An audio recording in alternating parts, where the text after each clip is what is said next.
morning, kids. What time is it?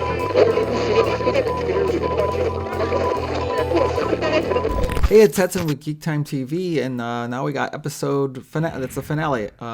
Dune Prophecy, episode 6, the final episode. This is a much longer episode than the previous one. It was almost an hour and a half, and I was afraid this was going to happen, where they spent so much time setting this story up throughout half the series that they had to cram in a lot of stuff in this last episode. It was, I believe, the best episode of the series.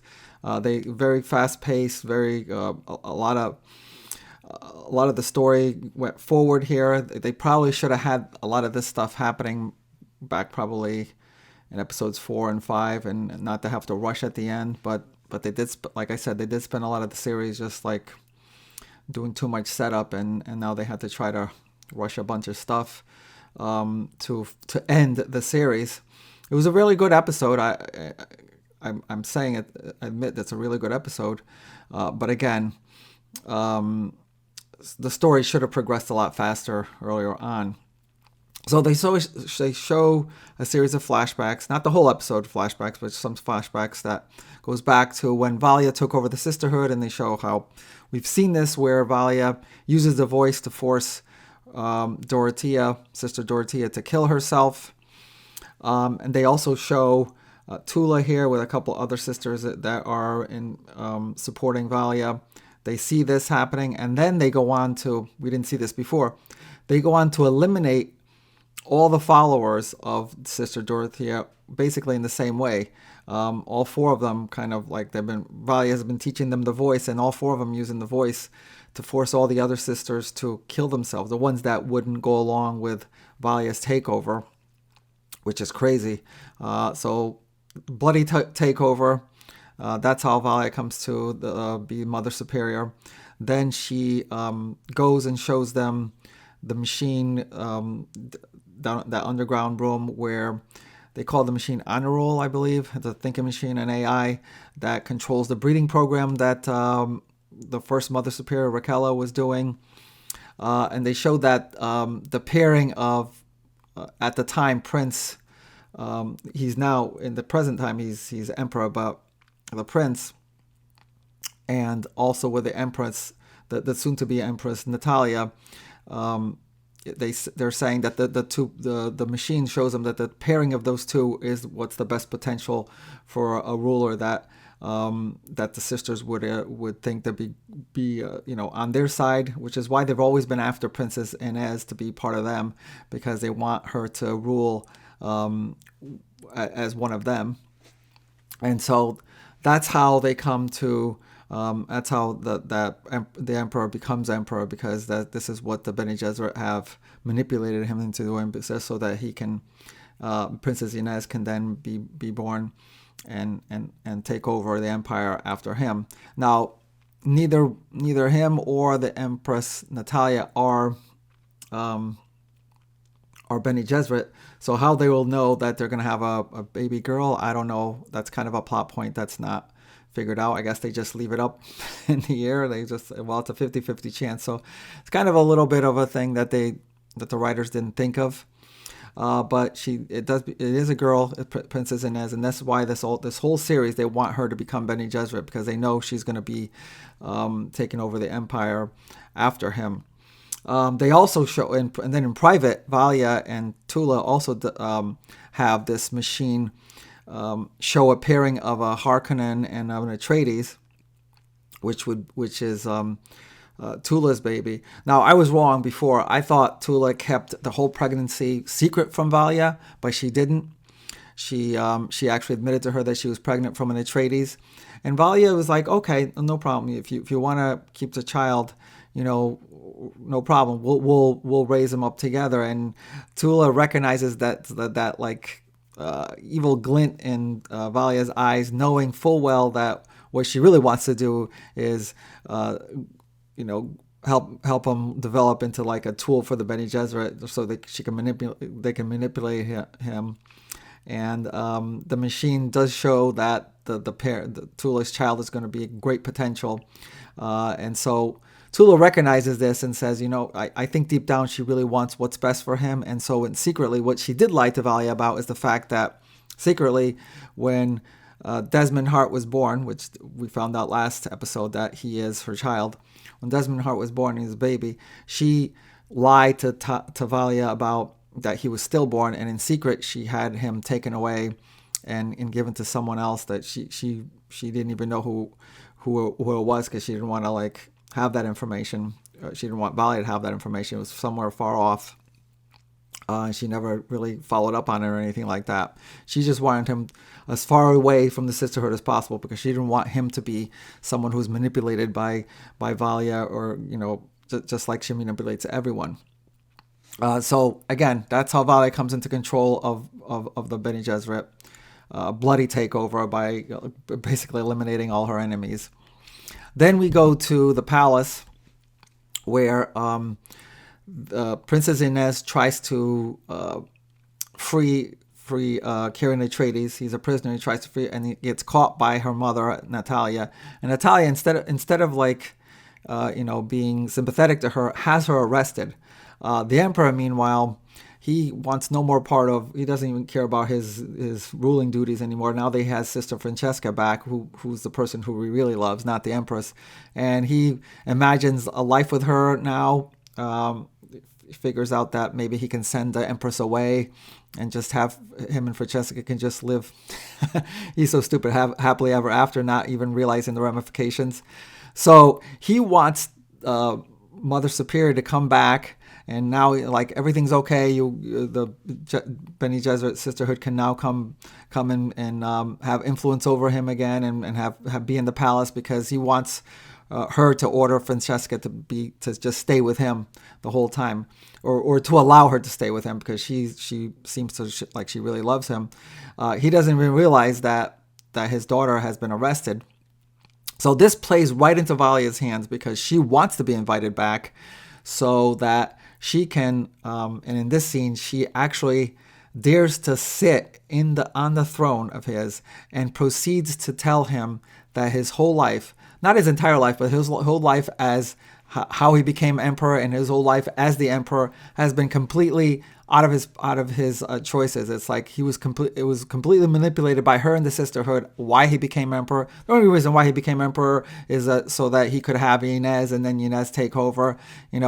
He had no doing, he had no choices. He was like completely manipulated by them, and she pretty much tears down his psyche, and he's kind of like, how could I have been so stupid? How could this be? How could I have been like someone who don't even have, like, never decided anything for myself? It was all because of them. And while she's trying to tear him down, she's trying to manipulate him into arresting her, which he does. Of course, he falls right to it for it.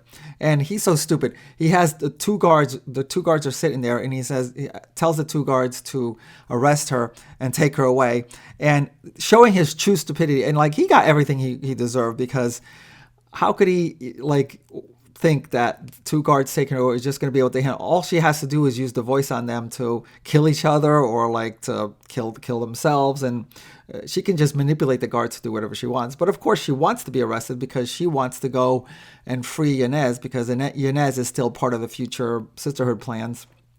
So she once again, as she's like telling him what a complete sap he is, he once again manipulates him into doing exactly what she wants.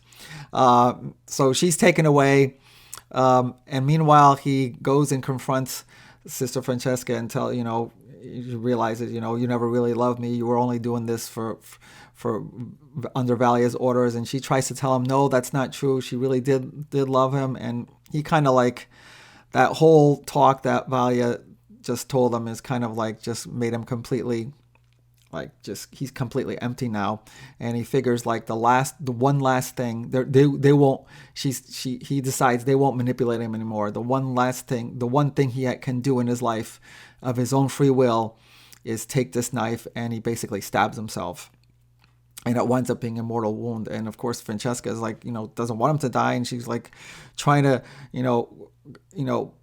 tell him, hold on. We maybe, trying to hold on so they can get help. And as she's like looking at him, trying to figure out why he did this and doesn't want him to die, the Empress Natalia comes up behind her and hits her with a poison needle and basically kills her instantly. And then goes on to tell everybody, it's like, well, it was the Bene Gesserit's fault that he died. Like, the Bene Gesserit literally killed him, which, by the way, was the original plan. Valia had ordered Francesca to kill him, but she refused to do it because she really did love him. But it doesn't matter because the Bene Gesserit are going to get blamed for it.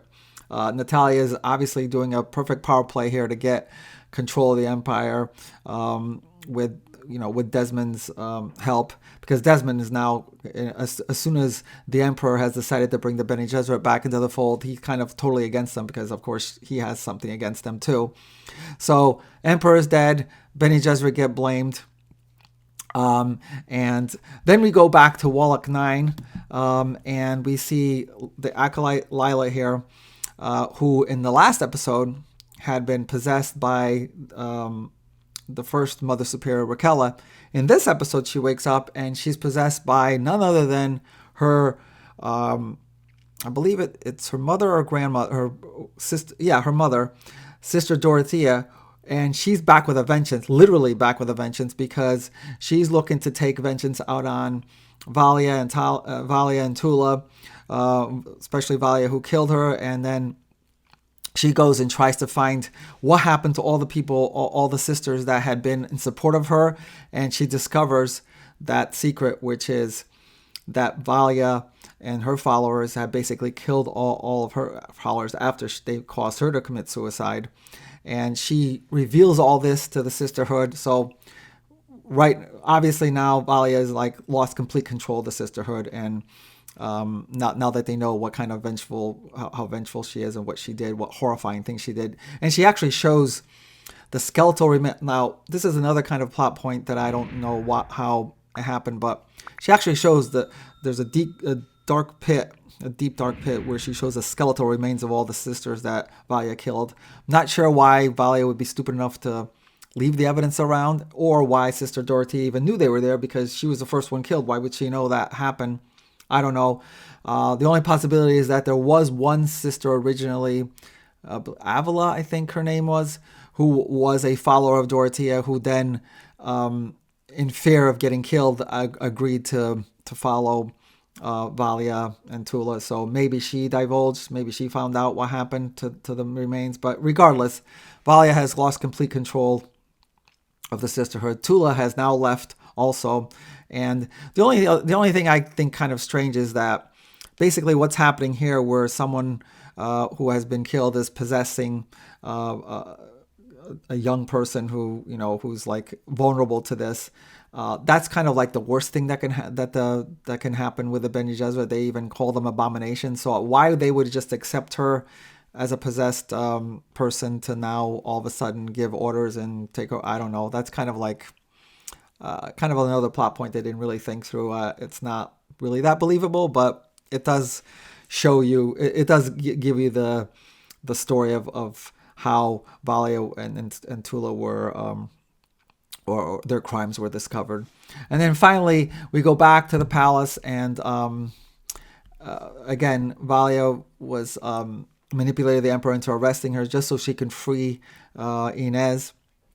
And she has Sister Theodosia with her, who we found out in 2 episodes ago that she's a face dancer. She can change her appearance. So the original plan was for her to change into look exactly like Princess Inez and take her place in the prison, and that she could sneak out of there with Princess Inez with no one knowing it. But the problem was Desmond Hart figures out that Valia is there for no good reason, obviously. And starts sounding the alarm. Also, the fact that Inez insists on also freeing Kyrian Atreides and take him with them kind of foils that plan. So what Theodosia does is she doesn't stay the appearance of Inez. She takes on the appearance of a palace guard and kind of just like pretends that she was subdued by Valia and sits there waiting for Desmond.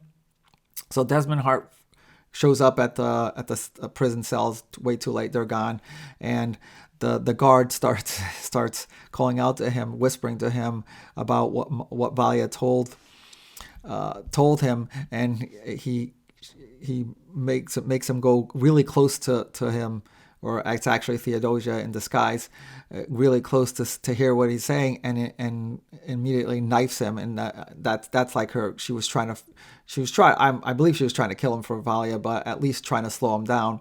And here's kind of another kind of like an inconsistency with the plot. So she basically knifes him viciously in the side, and he kind of, he staggers, but he gets up and he kind of shrugs it off and goes in search for the escaped prisoners. Meanwhile, the Emperor, he does the same thing to himself in the same place, and it winds up being a mortal wound. So I don't know, a little bit of inconsistency. So he takes the palace guards, goes after the prisoners, Valia, Inez, and Kyrian, chasing them after, and they take a ship out of there. They go chase. They find them in a kind of like a port where they're gonna try to jump on a ship that can fold space and get far away. So they confront them. Valia tells Inez and Kyrian to go on ahead of her, and she's gonna try to slow down Desmond and the guards. So she does. She uses the voice on the guards to like slow them down to try to attack him. Of course, he takes them out, and then it's just the two of them kind of confronting each other, and they ensue to have like a battle, but it's kind of almost like a psychic battle, because he attacks her with the virus that they found out, and we found out in the last episode that there's like a machine virus that he can activate in someone, and it winds up attacking her, and the attack on her, because she fights back, it also staggers him. So they're kind of like in this kind of battle with each other, and it looks like he's gonna cause her to die and burn up. But then Tula shows up because she has decided that she wants to come and see her son. And she shows up and she talks Valia through the battle. And what she explains, she's trying to help her, and she says, don't try to use strength against this. Don't try to be forceful against it. The way to do this is not give in to your fear. Just be calm and let it come to you, let it pass to you. And it's kind of like one of those things that, like a precursor to what becomes a Bene Gesserit mantra in the Paul Atreides times, where they say, fear is the mind killer. I'll let it pass through me, and then I will have no more fear. And that's something like that starts right here, where Tula kind of talks Valia through it, and she is able to overcome the virus by not giving into her fear, and she survives. Desmond is also but while she's fighting him with the virus, she also sees that vision that all the sisters had with the blue eyes, and there's a little bit of clarity. She sees it's actually a machine that's being a thinking machine, an AI that's being controlled by a robed figure in the background. She doesn't see who that is. But what the machine does, it does surgery on Desmond, does surgery on his eye, replaces his eye with like this kind of like artificial eye that is able to attack with this virus. Still not completely totally explainable, but it does show why he has come into this power, which is why whenever he kind of activated this virus to kill someone, he always had like he always was pain. There's always pain in it near his head, where it was actually his eye that was giving him pain. Although that doesn't explain all the bleeding that was happening throughout his body either. But maybe that was like another, because it was coursing through his body. So they basically, some kind of mysterious figure used an AI machine, a thinking machine, to turn him into a weapon, basically. And I'm not sure how. We're still kind of like a mysterious. The mystery behind him is how he survived when he has clear memories of being swallowed by a worm. So at this point, there's like two possibilities: whether maybe those were fake memories implanted in him by the machine, or maybe the original Desmond was swallowed up by the worm, and he's like what I had said before, where maybe some kind of clone, a Gola is what they say. So Valia is able to survive this, and now knows a little bit more of what has been behind all these attacks. She wants to go and kill Desmond, because by killing him, she figures that's it. They can't use him as a weapon anymore. But Tula stops her. Actually uses the voice on her. Doesn't want him dead, because she really feels like a mother to him. Like, she is her mother, and she I think deep down she really does love him, and did let him go for his own sake. So the two sisters kind of have a falling out because Valia realizes Tula has been lying to her all this time because this is her son. She admits that that's her son, and Valia leaves, and Tula, stays with Desmond, and as he kind of recovers. Now he still has that knife wound, but he's recovering from the battle with using the virus, and he looks at her, and they kind of have this moment, this mother-son moment, where she finally hugs him, and he does hug her back, but you could see he's very big in conflict with this because he doesn't like the sisterhood. He has things against he hates the sisterhood, and there he is, and there she is. She's his mother, but she's also part of the sisterhood. So he does have this moment, a mother-son moment, where he hugs her back, but then immediately has her arrested. And, it's not going to be that easy to just overcome all that pain. There's a lot we still don't know about Desmond Hart. And lucky for me, there was an announcement leading up to this episode, which is that season 2 has been approved. It's been greenlit. So there's going to be at least 2 seasons of this, which is great because they left a lot of different aspects of it unresolved. So I'm glad there's at least going to be another season, which hopefully they will come to a conclusion of all these things that are still up in the air at the end of this episode.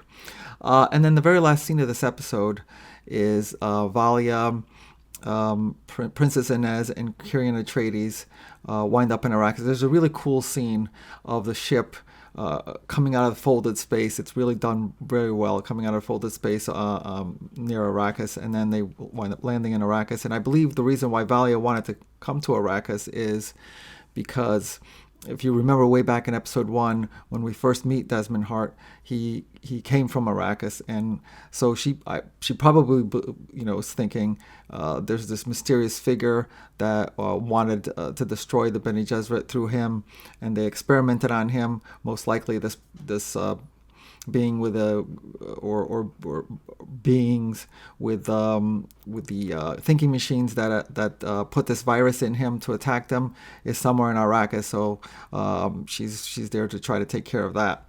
And that's the end of the episode. Like I said, a lot of stuff still left up in the air to be resolved. There's going to be a season 2. I give this episode a solid 8 out of 10. Definitely the best episode of the series. And the whole series as a whole, I give it probably between a 6 or a 7. As a Dune fan, I'm very glad that they did this, and I definitely not disappointed that I watched it, because there was a lot of Dune lore that came onto there. I do wish that they had chosen another part of the timeline.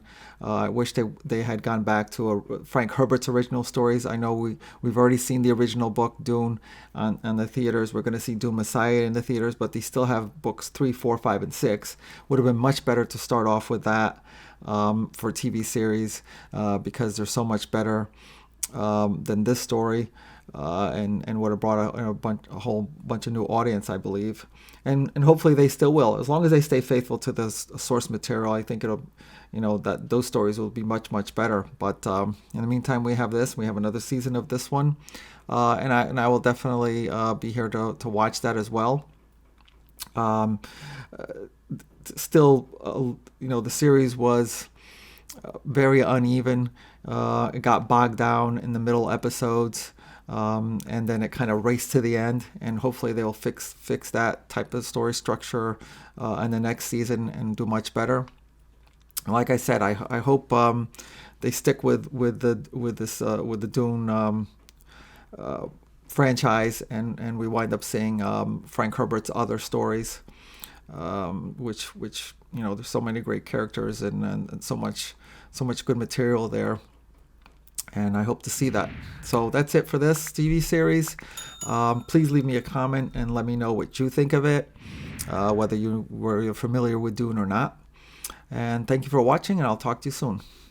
Thanks for watching GeekTime TV. If you like this video, please subscribe to the channel. If you subscribe, make sure to check the little bell icon anytime someone from our network drops new content here. Want some Geek Time swag? Check out the merchandise available in the Geek Time TV store, linked in the channel description below. Share Geek Time TV with friends, and as always, thank you for your support. We'll see you soon.